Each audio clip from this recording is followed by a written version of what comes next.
Laurie Vallow, une transformation troublante. Laurie Vallow était autrefois une participante à des concours de beauté, mais elle a perdu la raison, se prenant pour un être ressuscité et une déesse. Ceux qui connaissaient Laurie à l'époque disent qu'elle ressemblait à une mère modèle. Alors, qu'est-ce qui la rend dangereuse pour elle-même et pour les autres? Elle m'a menacé de me tuer.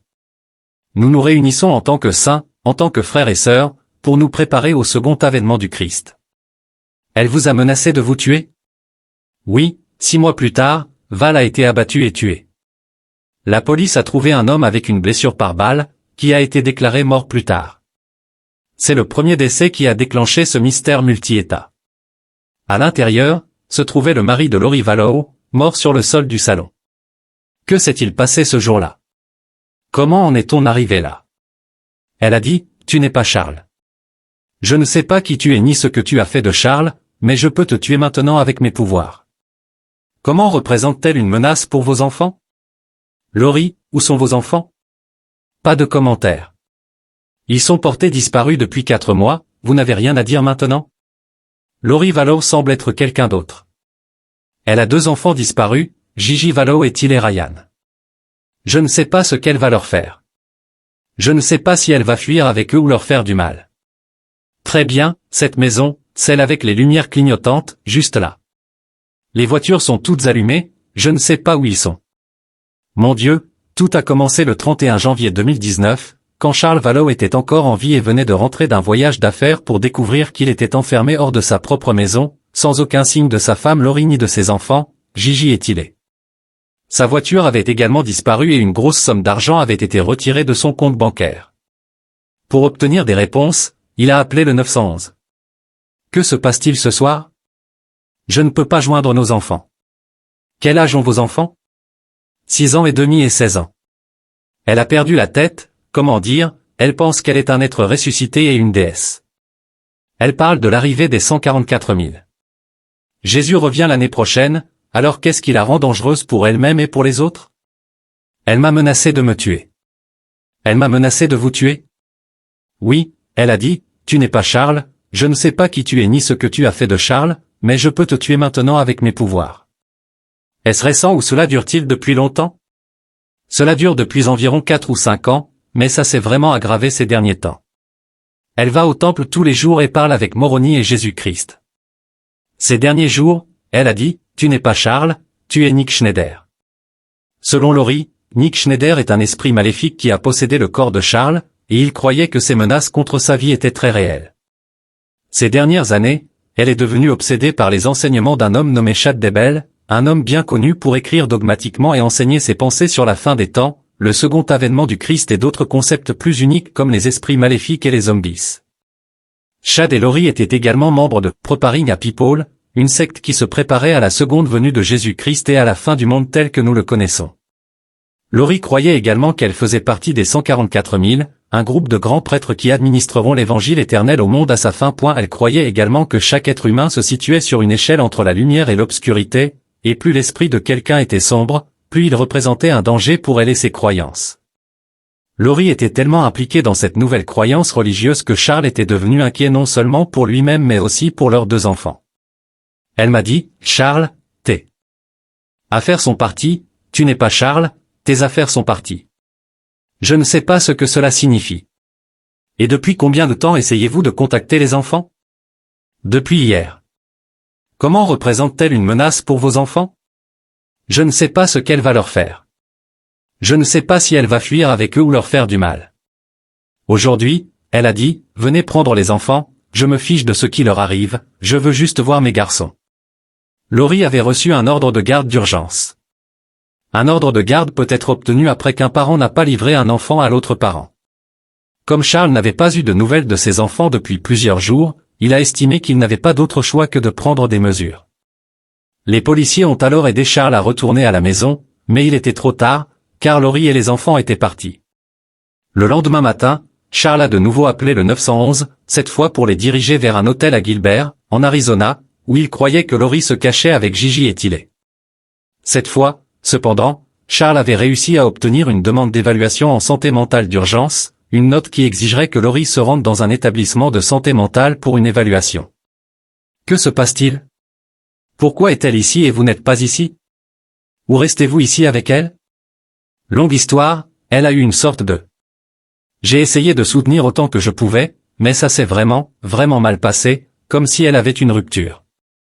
Elle dit que je suis Nick Schneider, que j'ai pris le corps de Charles et que Charles a été tué. Elle a dit, je vais te tuer, tu seras tué aujourd'hui ou demain. Charles avait déjà essayé de trouver Lori plus tôt ce matin-là en se rendant à l'école de Gigi, mais malgré avoir vu sa voiture dans le parking, il n'y avait aucun signe d'elle. Cependant, elle avait laissé son sac à main dans la voiture, alors Charles l'a pris en espérant que cela l'empêcherait de s'échapper. Cela a parfaitement fonctionné, car elle s'est rendue au poste de police de Gilbert plus tard dans la matinée pour signaler la perte de son sac à main. Mais sa version des événements était très différente. Ce matin, quand j'ai emmené mon fils à l'école, il attendait quelque part et a volé mon sac à main dans la voiture, tout mon sac à main, donc mon téléphone, mon portefeuille, mon argent, tout était là-dedans. Pourquoi fait-il ce genre de choses? A-t-il dit quelque chose? Je l'ai surpris en train de tromper, j'avais des preuves et je lui en ai parlé. Il voyage beaucoup pour le travail, donc je lui ai dit de ne pas rentrer à la maison et que ses affaires seraient parties et que sa voiture serait partie, et toutes ces choses. Donc, il est un peu en colère. Elle a affirmé qu'elle avait surpris Charles en train de la tromper et qu'elle lui avait dit de ne pas rentrer à la maison, le verrouillant hors de la maison et prenant sa voiture. Ce fut le premier d'une série de mensonges soigneusement fabriqués qui non seulement ruineraient la vie de Charles mais la mettraient également fin. La police a informé Charles qu'il ne pouvait pas voler les biens de Lori, peu importe le motif. Ils ont convenu que si Charles rendait son sac à main, la police poursuivrait immédiatement la procédure de l'ordre d'évaluation mentale. Finalement, Lori a subi une évaluation, mais en 2 heures, elle a été relâchée, les médecins n'ayant trouvé aucun problème. Cette décision a condamné Charles à mort et mis la vie de ses enfants en danger. Charles a demandé le divorce et 6 mois plus tard, son corps a été retrouvé chez Lori, avec 2 blessures par balle sur le corps. Le sort de ses enfants était désormais entre les mains de leur mère délirante et dangereuse. Équipe 18, nous avons un sujet abattu, apparemment par balle, une blessure à la poitrine. Il est ici, dans le salon. L'arme se trouve à la porte avant, dans la chambre avant, posée sur le sol à côté d'une caisse. Voulez-vous rester ici? Je vais voir si je peux obtenir les informations de cet homme. Lorsque le corps de Charles a été retrouvé, une enquête a déterminé que le tireur était Alex Cox, un homme qui se trouvait être le frère de Lori Vallow. Que s'est-il passé? Il m'a attaqué avec une batte. Vivait-il ici ou rendait-il visite? Il est venu chercher le fils. D'accord, est-ce que son fils est à l'intérieur? Non, ma sœur l'a emmené à l'école. D'accord, donc vous étiez seul dans la maison? Oui, et il est venu, combien de temps? À quelle heure est-il venu chercher son fils? Je ne sais pas, peut-être il y a 20 minutes. D'accord, donc vous le connaissiez, vous l'avez laissé entrer? Oui, oui. D'accord. Je pense qu'il parlait plus tôt, puis elle est partie, et il s'est disputé avec moi. Que voulez-vous dire? Je ne sais pas, il était. Alex semble très vague dans ses réponses et dit qu'il ne se souvient pas exactement de ce qui s'est passé, si ce n'est qu'ils se sont simplement disputés. Mais ces réponses ne vont pas satisfaire les policiers, surtout lorsqu'il y a un homme mort en jeu. Donc, vous vous disputiez tous les deux, pourquoi? C'était à propos de ma sœur, il devenait physique avec elle, alors ma nièce est sortie avec une batte et il l'a prise d'elle. Attendez une minute, je pensais que vous aviez dit que votre nièce était partie. Oui, elle l'était avant. Alors avant que votre sœur et votre nièce ne partent, à un moment donné, votre sœur et son mari se disputaient verbalement, et puis votre nièce a sorti une batte? Oui, elle était là pour défendre ma sœur avec sa batte. Votre nièce? Oui. D'accord, et puis elle l'a poussée avec, et il l'a prise d'elle. D'accord, et puis il revient vers moi, et il a toujours la batte, alors je me suis dit, qu'est-ce que tu fais, et où êtes-vous? Dans le salon. D'accord, et puis je me suis retourné et il m'a frappé à l'arrière de la tête avec une batte. Je suis allé dans ma chambre et j'ai pris mon arme, je la porte toujours sur moi. Vous êtes allé dans votre chambre, celle où vous séjournez, d'accord, et vous avez pris une arme avec vous, vous portez toujours une arme. Pourquoi n'êtes-vous pas simplement resté dans votre chambre, en fermant la porte? Est-ce que c'est quelque chose que vous n'avez pas pensé à faire ou ça ne vous a même pas traversé l'esprit? Cette dernière déclaration aurait dû en réalité démolir tout l'argument d'Alex, car cela prouve techniquement que ce n'était pas de la légitime défense. Lorsqu'Alex est allé dans sa chambre pour prendre son arme, il aurait dû pouvoir faire entrer sa famille à l'intérieur, fermer la porte et se protéger de là. Au lieu de cela, il a pris son arme et sans réfléchir, a couru droit vers Charles et l'a abattu. À ce stade, il restait encore tellement de questions en suspens que les policiers ont décidé de ramener toutes les parties pour un interrogatoire afin de tenter de comprendre exactement ce qui était arrivé à Charles. Commencez là où vous pensez que cela a le plus de sens. D'accord, donc nous avons emménagé dans cette maison il y a 3 semaines parce qu'il a proposé de me trouver une maison ici, où toute ma famille est. Nous étions à Houston, nous avions décidé de nous séparer ou autre chose, alors il a dit, je vais payer une maison pour toi et pour Gigi, parce qu'il est tout pour Gigi, jamais pour Tilly, mais tout pour Gigi, parce que nous l'avons adopté point ensemble, il disait de lui-même qu'il était formidable, et nous l'avons adopté quand il était bébé. Il est venu quand nous avons emménagé pour la première fois et m'a apporté des affaires de Houston, comme un hull, et ensuite il n'est pas revenu. Mais il m'envoie toujours ses menaces sur mon téléphone, tout le temps, vous savez, comme quoi que ce soit. Et puis il m'a dit ? Quelle sorte de menace ? Il est toujours en colère contre moi, et il ne veut pas divorcer, mais je ne l'aime pas et je ne veux pas avoir affaire à lui, alors c'est comme ça. Nous avons été mariés pendant 14 ans, et nous avons supporté 14 ans de lui étant horrible envers elle, il se disputait beaucoup avec elle, oui, beaucoup de choses, mais bref. Immédiatement, Lori décrit Charles comme un homme ayant des tendances violentes et un historique d'agression contre les femmes qu'il a épousées. Si elle peut convaincre les détectives que Charles avait un tempérament explosif, cela rendrait leur version des faits encore plus plausible.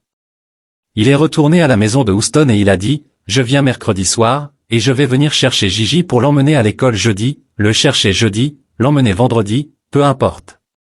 Et j'ai dit qu'il voulait venir à la maison, et j'ai dit, tu ne peux pas rester dans cette maison parce que tu ne t'entends pas avec Tilly, c'est une mineure, elle doit vivre ici.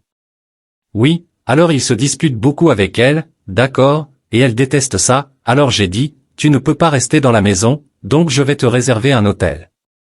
Parce qu'il séjourne tout le temps dans des hôtels, car il voyage pour le travail et l'entreprise paie pour cela. Que fait-il comme travail ? Il travaille avec des enseignants sur leur plan de retraite, mais il va les voir.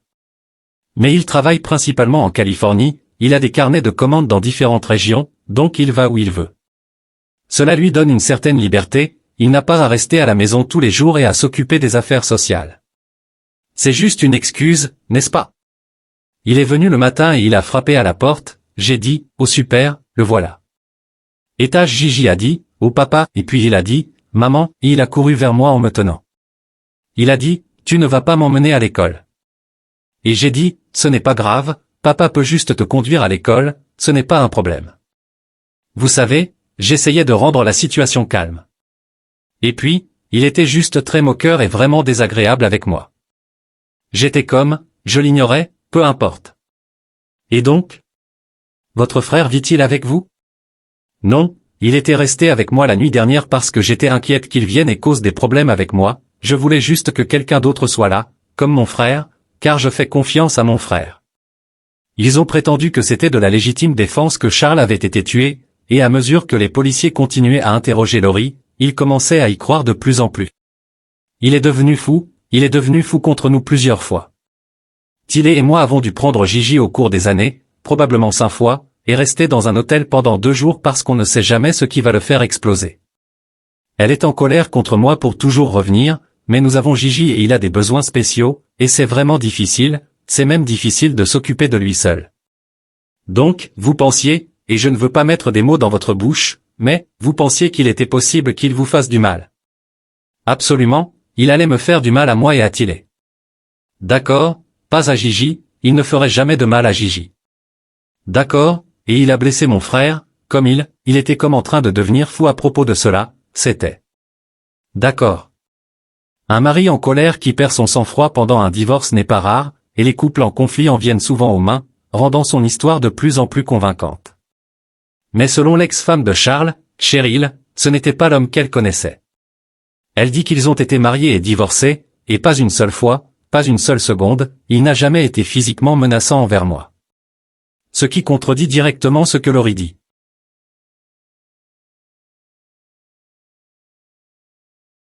Vous dites qu'il devient fou, cela peut signifier beaucoup de choses différentes, alors violence physique ? Il n'a jamais vraiment été violent, à part nous saisir et nous pousser, mais pas comme nous frapper ou quoi que ce soit, mais avec Tilly, il est devenu physique. D'accord. Il a agi comme s'il allait la frapper, mais ensuite je me suis interposé entre eux. Donc, ce matin, il revient et il revient, je vais lui donner ce téléphone, échange intense s'était produit entre Laurie et Charles, culminant avec Alex intervenant. Alex a déclaré aux enquêteurs qu'il avait entendu Laurie et Charles se disputer, ce qui l'avait poussé à sortir de sa chambre pour intervenir. Il a affirmé que Charles, qui était un homme imposant, avançait agressivement vers Laurie. Pour la protéger, Alex a repoussé Charles et est allé dans sa chambre pour récupérer son arme. Il est revenu avec le pistolet et a dit à Charles de poser la batte. Charles l'aurait défié, et c'est alors qu'Alex a tiré. L'histoire de Laurie corrobore celle d'Alex dans une certaine mesure, mais des incohérences demeurent. Par exemple, l'autopsie a révélé que l'une des balles avait été tirée alors que Charles était déjà au sol, ce qui suggère que le tir pourrait ne pas avoir été un acte de légitime défense mais une exécution. De plus, il a fallu environ 45 minutes après l'incident pour que quelqu'un appelle les secours, ce qui laisse du temps pour concocter une version des faits à présenter aux autorités. Les déclarations ultérieures de Laurie montrent qu'elle a rapidement pris ses enfants et quitté la scène, laissant Alex gérer la situation. Cela a été décrit comme un moment de panique où elle ne voulait pas que ses enfants soient exposés à la scène, mais cela soulève aussi des questions sur la nature de leur départ précipité. Il est également pertinent de mentionner qu'un ami de Laurie a rapporté qu'Alex croyait en ses théories sur Charles étant possédé par des forces maléfiques. Selon cet ami, Alex était chez Laurie pour la protéger car il pensait que Charles allait essayer de la tuer. Ce contexte ajoute une dimension supplémentaire à l'affaire, suggérant que les motivations d'Alex pourraient avoir été influencées par des croyances déformées ou extrêmes. Les policiers ont donc poursuivi leurs investigations pour démêler les faits de cette affaire complexe. Charles, enragé, a fait irruption dans la maison et a commencé à crier sur Laurie. Alex a décidé d'intervenir, craignant pour la vie de sa sœur, mais ce qui a commencé comme un désaccord s'est rapidement transformé en une bagarre, se terminant avec Charles étendu, froid, sur le sol. Qui semble corroborer ce que Laurie et Alex ont dit lorsqu'elle raconte sa version des faits, j'ai ouvert la porte, et c'était mon beau-père. Il criait sur eux deux, alors j'ai simplement tendu la batte de baseball, et il l'a attrapé, ce qui m'a fait tomber par terre. Ensuite, mon oncle est intervenu, je crois qu'il l'a attrapé pour l'empêcher de faire quoi que ce soit. Ma mère m'a dit d'aller avec Gigi, alors je suis sorti en courant, et je suis resté là dehors. Finalement, ma mère est sortie, puis j'ai entendu un bruit, que je sais maintenant ce que c'était, mais qui semblait être quelqu'un frappant très fort le sol avec quelque chose. Malgré l'absence d'antécédents violents chez Charles et les nombreux moments où Alex a failli se trahir, l'histoire de Laurie, appuyée par le témoignage de Tilly, a suffi aux détectives pour conclure à un cas de légitime défense. Cependant, la mort de Charles Vallow n'était que la partie émergée de l'iceberg, et les enquêteurs ont rapidement découvert que Laurie était impliquée dans le monde d'une secte sordide qui transformerait cette mère apparemment parfaite en une tueuse impitoyable. Laurie a décidé de déménager toute sa famille à Rexburg, Idaho, quelques jours après la mort de Charles. Ce choix étrange s'est révélé être motivé par le fait que c'était la ville natale de Chad Daybell, un homme qui avait non seulement convaincu Laurie que son mari était maléfique, mais qui commençait également à raconter les mêmes histoires de mal aux enfants de Laurie. C'est à ce moment-là que les détectives ont rencontré Mélanie, la meilleure amie de Laurie et une autre membre de la secte, qui a révélé les détails de leur idéologie et des croyances qui pourraient bientôt mener à la mort des enfants de Laurie. Janet a dit que c'était un ami d'enfance que Charles avait, qui est mort, mais qui n'est jamais parti.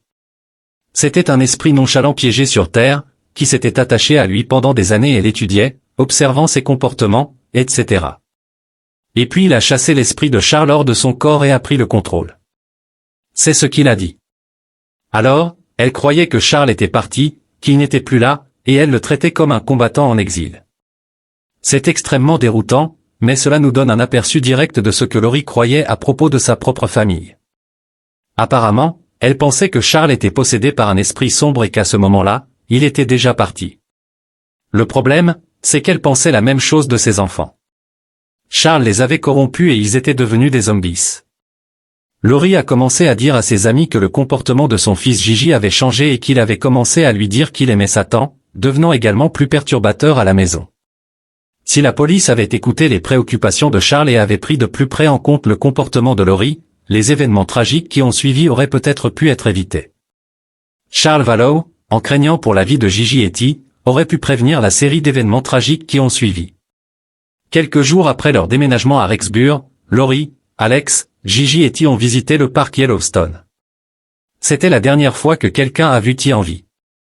Les choses sont devenues encore plus étranges le 17 septembre 2019, lorsque Gigi a été vu courant dans sa maison de l'Idaho sur la caméra de la porte d'un voisin, pour ne jamais être revu. Des mois plus tard, les gens ont commencé à réaliser qu'ils n'avaient pas eu de nouvelles de Gigi depuis longtemps, et les parents de Charles ont appelé le 911 pour alerter la police de sa disparition. Lori a été surprise en train de mentir aux agents le 26 novembre, après qu'ils ont effectué une vérification de bien-être sur Gigi. Selon Lori, son fils était avec son amie Mélanie en Arizona, mais Mélanie a non seulement nié la voir, mais a également dit à la police que Lori lui avait demandé de mentir et de prétendre que Gigi séjournait chez elle. En décembre, Alex est mort subitement. Sa mort a été jugée due à des causes naturelles, mais le nombre de décès et d'événements étranges impliquant Lori atteignait des niveaux impossibles de coïncidence. À ce moment-là, la police était également extrêmement préoccupée par le bien-être de Gigi et T, et Lori a reçu une ordonnance en janvier 2020 lui ordonnant de prouver qu'ils étaient en sécurité et en bonne santé. Cependant, le délai est passé et Lori a été arrêtée 3 semaines plus tard et placée sous une caution de 5 millions de dollars. Même après son arrestation, Lori et Chad sont restés silencieux et ont refusé de donner des informations sur les enfants. Finalement, 5 mois plus tard, la police a obtenu des réponses lorsque les détectives ont lancé une perquisition à la propriété de Chad Daybell. Ils ont trouvé les corps de Gigi et T. Le corps de Gigi a été trouvé enveloppé de rubans adhésifs et placé dans un sac en plastique, tandis que T avait été démembré et brûlé dans un foyer avant d'être enterré. La police a immédiatement arrêté Chad, et le procès de Lori a commencé peu de temps après. Cela a pris 3 autres années, mais elle a finalement été reconnue coupable de meurtre au premier degré, de complot pour commettre un meurtre au premier degré et de vol qualifié en lien avec la mort de ses enfants. Lori était loin d'être empreinte de remords dans une déclaration bizarre qu'elle a faite au tribunal après sa condamnation. Mes magnifiques enfants, Kaachin et Joshua Jackson, reposent en sécurité aujourd'hui dans les bras de Jésus, et j'attends avec impatience le jour où nous serons tous réunis et où je reposerai moi aussi dans les bras de mon Jésus. Heureusement, cette mère maléfique, si on peut encore l'appeler ainsi, ne sortira pas de sitôt, puisqu'elle a été condamnée à 5 peines d'emprisonnement à perpétuité consécutive. Cependant, elle n'a pas encore terminé dans la salle d'audience, car son procès pour le meurtre de Charles est prévu pour avril 2024. En mars 2024, Chad Daybell n'a pas encore été jugé, mais il pourrait faire face à une condamnation similaire et passer le reste de sa vie derrière les barreaux.